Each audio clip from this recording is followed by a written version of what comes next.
तो यहाँ पे दरअसल अगर हम शेयर करें अपनी स्क्रीन, तो हम कहाँ थे, तो ये तो पता चल ही जाएगा। ये हैं टाइप्स ऑफ डाइजेस्टिव सिस्टम या गट। ये देखिए, ये आपको पता है मैंने नोट्स में क्वेश्चन लिखे हुए हैं, जो आमतौर पे नोट्स में नहीं लिखे होते हैं। डिस्क्रिप्शन तो होता है, जिस तरीके से सबसे ज़्यादा जो मेरे बाद स्टूडेंट नोट्स इस्तेमाल करते हैं, वो पीसी के नोट्स होते हैं। उसपे कहीं कोई क्वेश्चन नहीं लिखा होता। ये मैं अपने सिर्फ नोट्स की तारीफ नहीं कर रहा। जैसे कि स्टूडेंट अभी सेकंड ईयर में क्लास हो रही थी, मैं उसे कह रहा था देखो मैंने फ़ील किया कि ये चीज़ होनी चाहिए, तो ये भी तो मैंने नोट्स बनाए। अगर मुझे सेम टाइप जैसे सब लोग लिख रहे थे, वो बनाने होते तो फ़ायदा क्या? मैं भी नहीं बनाता। मैं भी कहता ओह! बस पैटर्न है, तो फ़ायदा क्या है ऐसे नोट्स बनाने का? अपने में कोई चेंज आप लाएँ, कोई नई चीज़ प्रोड्यूस करें, सही है या नहीं? ये रहीम के लिए भी मशवरा है, तो फिर अच्छी बात है, वरना तो कुछ नहीं है। तो बात हो रही थी डाइजेस्टिव सिस्टम की कि अगर डाइजेस्टिव सिस्टम के टाइप्स आएँ, तो स्टूडेंट जो होता है वो ह्यूमन के डाइजेस्टिव सिस्टम के बारे में लिखना शुरू कर देता है और कहता है ये डिफरेंट टाइप का होता है, इसके अंदर जो होता है इंटेस्टाइन भी होती है, स्टमक भी होती है और उसको ज़ीरो मिलता है और फिर बच्चा बाद में पूछता है सर ये ज़ीरो क्यों मिला? भई तुमने क्वेश्चन को समझा ही नहीं। तो डाइजेस्टिव सिस्टम जो होता है उसको गट भी कहते हैं, उसको अली इंसान की कैनाल भी कहते हैं यानी एलिमेंट्री कैनाल। एएलआई अली होता है और एमईएन मैन होता है। तो इसमें अली इंसान की कैनाल मैं इसको कहता हूँ याद रखने के लिए कि एलिमेंट्री कैनाल एएलआई एमईएन टीआरवाई होता है। एलिमेंट्री कैनाल या गट ये डाइजेस्टिव सिस्टम जो हैं वो 2 किस्म के होते हैं। एक को हम कहते हैं सैक लाइक, वो सैक की तरह होता है। इस तरीके से आपको पता है जिसमें सिर्फ़ और सिर्फ़ एक ओपनिंग होती है, इसको हम सैक लाइक कहते हैं। एक ओपनिंग जिसे हम कहते हैं माउथ। सिर्फ एक opening mouth, there is no anus. ऐसे को हम जरूरी नहीं कहें कि ये गोल होगा तो हम इसको सैक कहेंगे, नो। चाहे वो किसी भी साइज का हो, कैसा भी हो, बस उसके अंदर सिर्फ एक ही ओपनिंग, सिंगल ओपनिंग हो, जिसको हम माउथ कहते हैं, तो उसे हम सैक लाइक कहते हैं। तो यहाँ पर लिखा हुआ है ओनली वन ओपनिंग, जिसमें सिर्फ और सिर्फ एक ओपनिंग होती है और इस ओपनिंग को हम माउथ कहते हैं, उसे हम सैक लाइक कहते हैं। एग्जाम्पल है हाइड्रा और एग्जाम्पल है प्लेनेरिया। प्लेनेरिया का डाइजेस्टिव सिस्टम या हाइड्रा का डाइजेस्टिव सिस्टम जो है वो है सैक लाइक, जिसमें सिर्फ एक होती है ओपनिंग, जिसका नाम होता है माउथ। इसमें कोई एनस नहीं होता। तो दरअसल अनडाइजेस्ट फूड मैटर भी माउथ से ही बाहर आते हैं, जाते भी माउथ से हैं और बाहर भी माउथ से ही आते हैं। तो ये देखें, ये है हाइड्रा। क्या है? हाइड्रा। तो हाइड्रा में अगर आप देखें तो इसके अंदर सिर्फ एक ही ओपनिंग है जिसका नाम है माउथ। इसी से फूड अंदर जाता है और जब ये डाइजेस्ट हो जाता है तो अनडाइजेस्ट फूड मैटर इसी माउथ से बाहर आती है। फूड को पकड़ने के लिए इसके हाथ नहीं, ये स्ट्रक्चर मौजूद होते हैं जिनको टेंटिकल्स कहते हैं। तो ये हाइड्रा जो होता है एक फिक्स एनिमल है जो एक जगह फिक्स रहता है और इसकी जो ये बॉडी कैविटी है जिसके अंदर सारी डाइजेशन होती है, जिसमें ये फूड भी मौजूद है, ये वाला फूड, तो इसे कहते हैं गैस्ट्रोवेस्कुलर कैविटी। इसका नाम सीलेंट्रॉन है, इसी वजह से इसके फाइलम का नाम सीलेंट्रेटा है। सर, एक क्वेश्चन है मेरा। फिजिक्स और केमिस्ट्री में प्रॉब्लम हो रही है बहुत, तो फिजिक्स और केमिस्ट्री की क्लासेस कॉलेज की ऑनलाइन होंगी या फिर नहीं फिजिकली होंगी? फिजिकली होंगी, क्यों नहीं होंगी? अगर आपको प्रॉब्लम हो रही है, असल में फिजिक्स और केमिस्ट्री ऐसी सब्जेक्ट हैं जिसके अंदर आपको चूंकि बहुत सारी चीज़ें जो होती हैं वो आपने देखी नहीं होती। जैसे देखिए ये जो एनिमल हैं, इनमें जो है कम से कम एनिमल और प्लांट में तो कुछ कुछ तो आपने देखा ही होता है, तो वो समझना उसकी एग्जांपल्स वगैरह थोड़ा सा इजी होती है। लेकिन फिजिक्स और केमिस्ट्री में बहुत सारे ऐसे फिनोमेना होते हैं जो आपको मतलब वैसे समझ नहीं आते हैं, लेकिन वैसे क्लासेस तो होंगी। इसलिए कि वो टीचर जो अपनी क्लास नहीं ले रहे, तो वो फिर फिजिकली क्लास ही लेंगे। लेकिन ये डिपेंड करता है, वैसे अभी तो ऐसा लग रहा है कि 10th के बाद जो है वो कॉलेज खुल जाएँगे। इसलिए कि अभी सईद गनी साहब का जो बयान था वो ये है कि सूरत-ए-हाल कुछ बेहतर हो रही है, इस वजह से ये सोचा जा रहा है कि खोल दिए जाएँ। बहरहाल वो खोलते हैं या नहीं खोलते ये अलग बात है। बहरहाल कुछ न कुछ जो है वो तो हो ही जाएगा, अब तो वैक्सीन भी आ गई है, ठीक है या नहीं? अब हम सर आगे बात फिजिक्स की करते तो हैं। हो रही है। जी, मैं कह रहा हूँ सर, जो आपने लिंक भेजा था फ्राइडे को, वो वाली भी होती है और सर शहजाद यूट्यूब पे भी लेते हैं फिजिक्स की। 11 बजे? जी ये तो सर, अच्छी बात है। 10 से 11 फ्राइडे को। दरअसल फिर अब वो जो है कल, कल के लिए मैंने बताना है कि कल हमारी क्लास जो है वो 11 बजे नहीं बल्कि 11:30 बजे होगी। 11:30 का मतलब होता है 11:30, 11:30। अभी 11 बजे होती है 11:30 और टाइम 11:30 से 12:30 नहीं है, बल्कि टाइम हमारा 11:30 से 1 होगा, 1 1 बजे तक।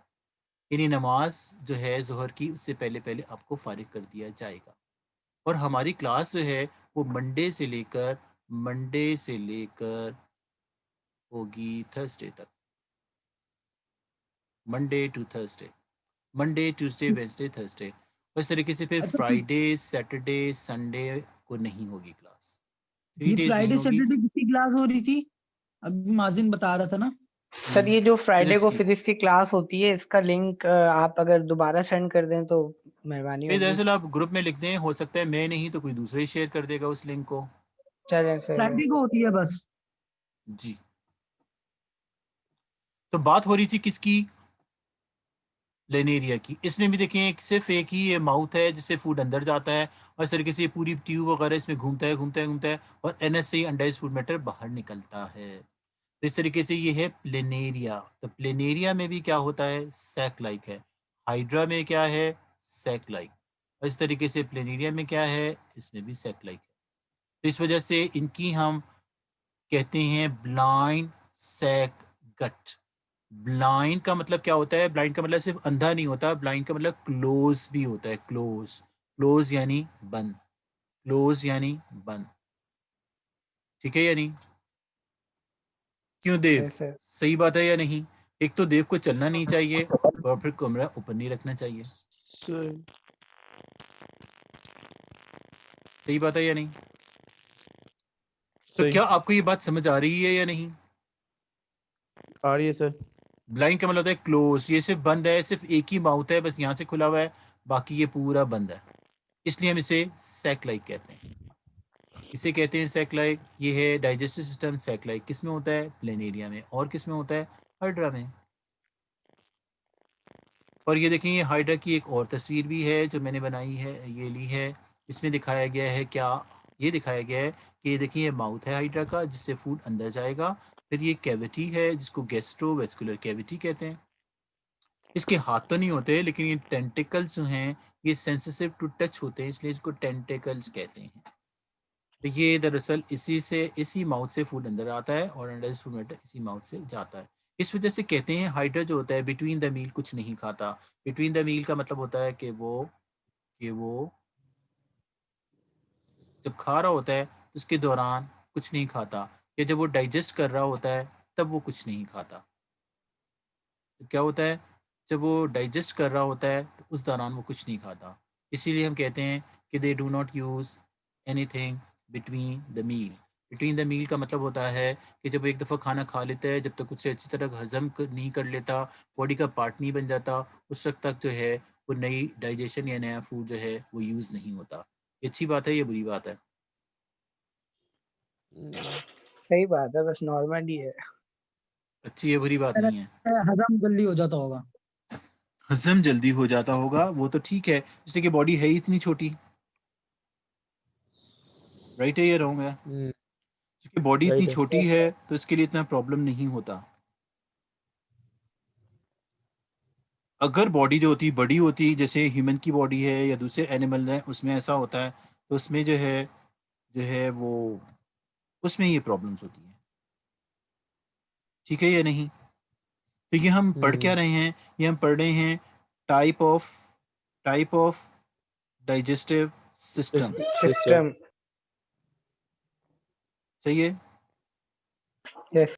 दूसरा जो है वो ट्यूब लाइक होता है। दूसरे डाइजेस्टिव सिस्टम को हम ट्यूब लाइक कहते हैं। ट्यूब लाइक क्या होता है? ट्यूबलाइट का मतलब होता है जिसमें दोनों ओपनिंग मौजूद होती हैं। कौन सी दोनों ओपनिंग? माउथ कौन और सी दोनों एनस। ओपनिंग? माउथ भी होती है और एनस भी होती है। माउथ एंड माउथ भी एनस। होता है और एनस भी होता है। तो यहाँ पे लिखा हुआ है सेकंड टाइप, और इसका नाम है ट्यूब लाइक डाइजेस्टिव सिस्टम। और ये लिखा है ट्यूब लाइक होता है विद टू ओपनिंग, जिसमें दो ओपनिंग्स हैं, बोथ माउथ भी है और एनस भी है। और इसकी एग्जांपल कॉकरोच भी है और इसकी एग्जांपल ह्यूमन भी है। कॉकरोच यानी लाल बेग। कुछ लोग होते हैं जैसे नदीम बेग, और कुछ होते हैं लाल, उन्हें कहते हैं लाल बेग, और कुछ होते हैं काला बेग। यहाँ पे दरअसल देखें, इसमें माउथ होता है जिससे फूड अंदर जाता है, फिर इसके बाद इस पूरी ट्यूब से ये देखें स्टमक है इसका, फिर ये इंटेस्टाइन है यहाँ से गुजरता हुआ, फिर ये एनएस से बॉडी से बाहर निकल आता है। तो दरअसल कहते हैं कि यहाँ पे ये एनएस भी मौजूद है, और यहाँ पर माउथ भी मौजूद है। वो जिसमें 2 ओपनिंग्स होती हैं उसे हम ट्यूब जैसा गच, ट्यूब जैसा डाइजेस्टिव सिस्टम कहते हैं। ह्यूमन में भी ऐसी है कि देखिए ये माउथ है जिससे फूड एंटर होता है, फिर एसोफेगस में जाता है, फिर स्टमक में जाता है, फिर स्मॉल इंटेस्टाइन में जाता है, फिर लार्ज इंटेस्टाइन में जाता है, फिर रेक्टम में जाता है, फिर एनस से बॉडी से बाहर निकल आता है। तो ये भी पूरी एक पूरी ट्यूब है। इसमें दरअसल इसके साइज वाइज और कॉइलिंग वाइलिंग में तो फ़र्क हो सकता है, शेप में भी फ़र्क हो सकता है, लेकिन ये पूरी डाइजेस्टिव ट्यूब है, इसलिए इसे कहते हैं एलिमेंट्री कैनाल। इसमें चूँकि माउथ भी है, इसमें चूँकि एनस भी है, इसलिए हम इसे कहते हैं कौन-सा system? Tube like digestive system. कौन-सा लाइक? बच्चे होते हैं नालायक, लेकिन इसे कहते हैं ट्यूब लाइक। यहाँ पे जो नेक्स्ट है वो है digestion and types of digestion. Digestion, ये देखिए ये डाइजेस्टिव सिस्टम था। अब जो है वो एक शॉर्ट क्वेश्चन है, शॉर्ट क्वेश्चन नंबर 5, ये मेरे नोट्स में चैप्टर 12 में लिखा हुआ है।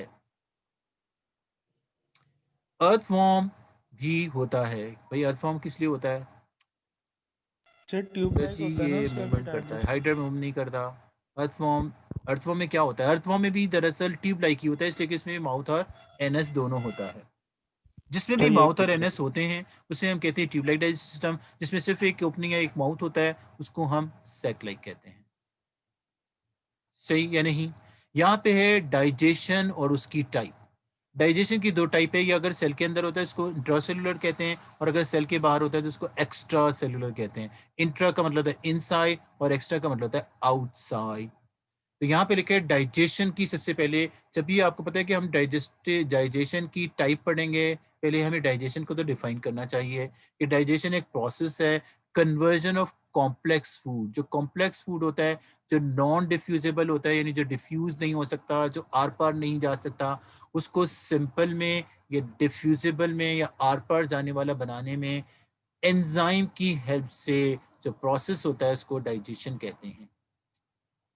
देखिए नोट्स में एक खास बात मैंने ये रखी है कि जो एमसीक्यू के लिहाज से हाइड्रा मूवमेंट करता है, हाइड्रा मूवमेंट नहीं करता, वो फिक्स रहता है। जी, तो मैंने ये भी बताया आपको कि इसमें जो ये जो है डाइजेशन की टाइप है, क्या इसमें कॉम्प्लेक्स फूड होता है? यस। क्या ये नॉन डिफ्यूजिबल होता है? यस। क्या इसको सिंपल में चेंज किया जाता है? यस। क्या इसको डिफ्यूजिबल में चेंज किया जाता है? यस। क्या इसमें एंजाइम हेल्प करते हैं? यस। और इसी प्रोसेस का नाम डाइजेशन है। कहते हैं टाइप ऑफ डाइजेशन जो है वो 2 टाइप की है। डाइजेशन 2 टाइप की है, एक है एनिमल में इंट्रा सेलुलर और दूसरे का नाम है एक्स्ट्रा सेलुलर। सेलुलर का मतलब इसलिए कि सेल से तो ताल्लुक है इसका।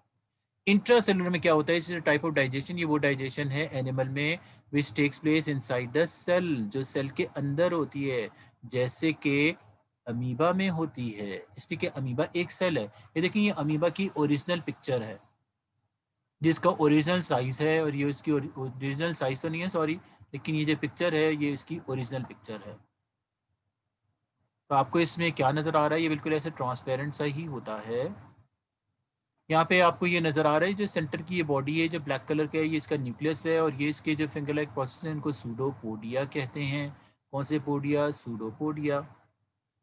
इसमें डाइजेशन कहाँ होती है? इसके अंदर होती है। अंदर कहाँ पर होती है? इसमें माउथ तो होता नहीं है, इसमें एक छोटी सी एक स्ट्रक्चर है जिसका नाम वैक्यूल है, और वैक्यूल जो है उसके ज़रिए सारा फूड डाइजेस्ट होता है। क्या होता है? डाइजेस्ट।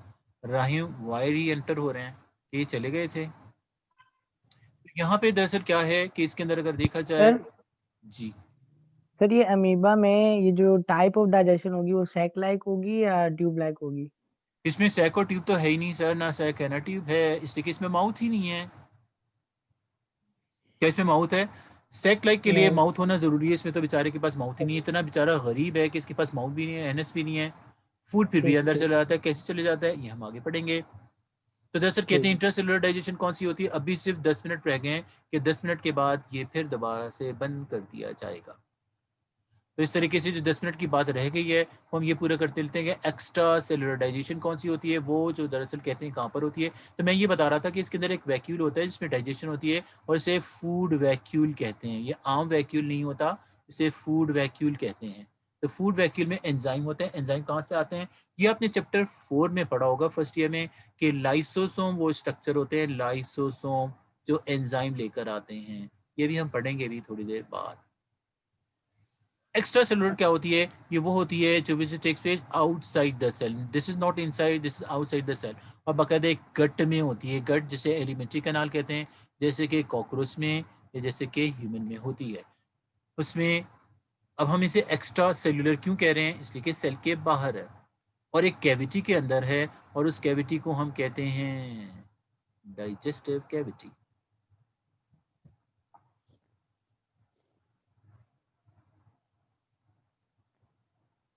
सही है। कौन सी cavity? Digestive cavity. Digestive cavity क्यों कहते हैं? इसलिए कि इसमें डाइजेशन होती है।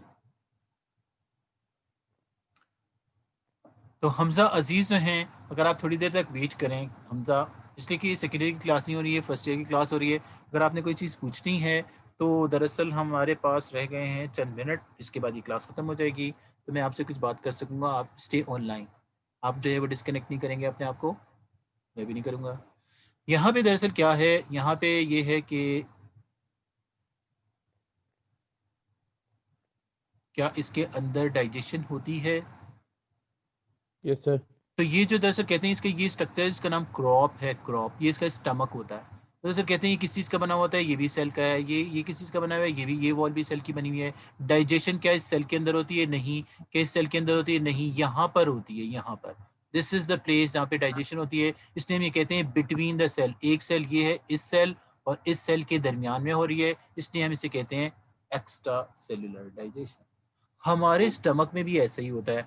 क्या आपको पता है ये हमारी स्टमक की वॉल है किस चीज़ की बनी है? ये भी सेल की बनी हुई है। ये वॉल है, ये किस चीज़ की बनी हुई है? ये भी सेल की बनी हुई है। ये तो बाकायदा यहाँ पे कैविटी जिसमें फूड रहता है, इसको ल्यूमन कहते हैं, LUMEN। जैसे होता है ह्यूमन, इस तरीके से होता है ल्यूमन। तो ल्यूमन में डाइजेशन होती है। क्या ये सेल के अंदर हो रही है? नहीं। क्या ये सेल के अंदर हो रही है? नहीं। दोनों सेल्स के दरमियान में हो रही है, सेल के बाहर हो रही है, इसलिए इसको एक्स्ट्रा सेलुलर डाइजेशन कहते हैं। सेल्स के दरमियान हो रही है, इसलिए इसको इंटर सेलुलर डाइजेशन भी कहते हैं। इंटर का मतलब होता है बिटवीन।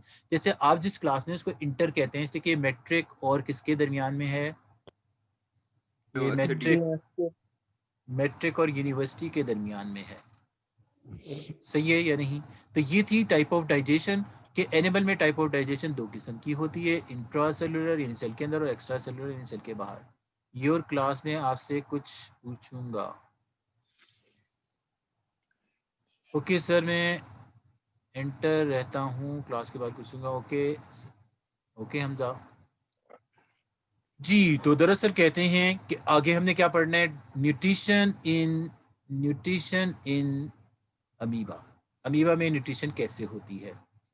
तो सबसे पहली बात यह है कि अमीबा सर कौन ये है? सिलेबस का पार्ट है अमीबा, न्यूट्रिशन इन अमीबा। इसलिए कि एनिमल की तो है, तो ये दरअसल कहते हैं कि अगर आप एक सिंपल सी डाइजेशन पढ़ ले तो अच्छा है। वैसे ये रिड्यूस कोर्स में नहीं है। इसमें दरअसल कहते हैं ये यूनिसेलुलर होता है, ये फ्रेश वाटर में रहता है, ये प्रोटोजोन है, और ये फीड करता है कैसे? दरअसल टाइप ऑफ न्यूट्रिशन इसमें होती है मैक्रोफेगस। मैक्रोफेगस का मतलब होता है ये माइक्रोस्कोपिक चीज़ों को खाते हैं। किसको खाते हैं? माइक्रोस्कोपिक चीज़ें। और यहाँ पे ये क्या क्या चीज़ें खाते हैं, इनके नाम लिखे हुए हैं, कि या तो ये खाते हैं बैक्टीरिया, खाते हैं ये फ्लैजिलेट्स, खाते हैं ये सीलिएट्स, खाते हैं। इनको मैंने बनाया हुआ है, देखिए ये बैक्टीरिया है, ये बैक्टीरिया खाते हैं। ये सीलिएट है, ओपेलेना एक सीलिएट उसे कहते हैं, जिसमें सीलिया होते हैं, जिसमें फ्लैजिला होते हैं, यूग्लिना है, उसे फ्लैजिलेट कहते हैं। और ये देखें, आपको पता है ये जो बैक्टीरिया हैं कितने छोटे होते हैं। ये पिन हेड जो होता है ना, ये जो पिन का हेड होता है, इसके ऊपर बैक्टीरिया दिखाए गए हैं। और ये तस्वीर हमारी बुक में भी बनी हुई है, लेकिन ब्लैक एंड वाइट है। कौन से चैप्टर में? चैप्टर 6, जिसका नाम ही बैक्टीरिया, उसमें सारे बैक्टीरिया की डिस्कशन है। Chapter 6 first year.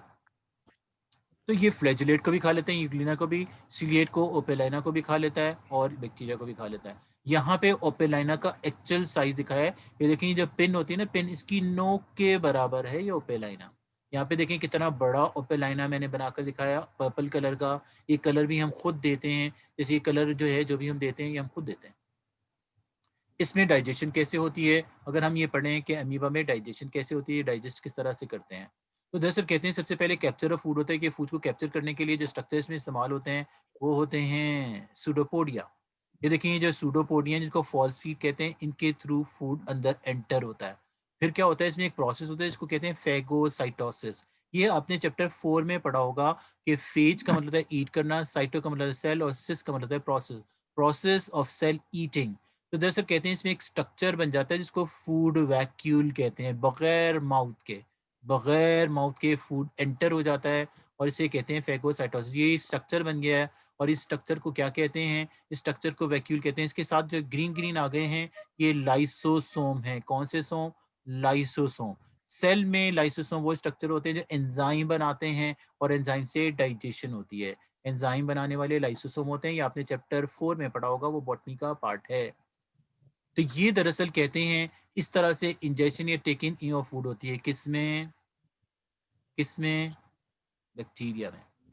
ये बैक्टीरिया में, वो सॉरी अमीबा में। कि अमीबा जो है बैक्टीरिया को इस तरह फीड करता है, पहले अपने दोनों सूडोपोडिया लेकर आता है, फिर वो दोनों फ्यूज हो जाते हैं, एक स्ट्रक्चर बन जाता है, इसको वैक्यूल कहते हैं। इस तरीके से क्या चीज़ बन जाती है? स्ट्रक्चर बन जाता है, इसको फूड वैक्यूल कहते हैं। उसके बाद एंजाइम के लिए लाइसोसोम्स आते हैं, वो इसको डाइजेस्ट करते हैं। जो अनडाइज्ड फैट मैटर होते हैं वो दरअसल डिफ्यूजन के जरिए बॉडी में एब्जॉर्ब हो जाते हैं। जो अनडाइज्ड फूड मैटर होते हैं वो इस ओपनिंग के जरिए एक छोटी सी, जिसको साइटोपाइज कहते हैं, ये सारा के सारा मैटर बाहर आ जाता है और ये वैक्यूल सब कुछ बाहर फेंक देता है। इस तरीके से इंजेक्शन हो जाती है। ये इंजेक्शन हो रही है, ये टेकिंग इन ऑफ फूड हो रही है, यहाँ पे डाइजेशन हो रही है और ये इंजेक्शन हो रही है कि जो पार्ट है उसको बाहर फेंक देता है। इस तरह से डाइजेशन होती है। किसमें? अमीबा में। राइट। वैसे तो दरअसल कहते हैं कि एक टॉपिक जो था वो और भी था मेरे पास, और वो टॉपिक क्या था? ये पेरियोडोंटल डिजीजेस, लेकिन ये भी हमारे कोर्स का पार्ट नहीं है। तो जो चीज़ें रिड्यूस कोर्स में नहीं है, क्या वो आप पढ़ना चाहेंगे या नहीं? पढ़ेंगे सर। फिर ये हम अगली क्लास में पढ़ेंगे अपनी, जो कल होगी, और कल हमारी क्लास 11:30 पर होगी। ये आपको अपने फ्रेंड, आप में से ऐसा करेगा कोई, ये ग्रुप में भी जो है वो मैसेज कर देगा कि ज़ूलॉजी की क्लास 11:30 पर होगी। ठीक है सर। ठीक है, तो आपके आने का बहुत बहुत शुक्रिया। अल्लाह हाफिज सर। अल्लाह हाफिज। Bye bye. हमजा आप रुकिएगा, मैं भी इसको रीड कनेक्ट कर रहा हूँ।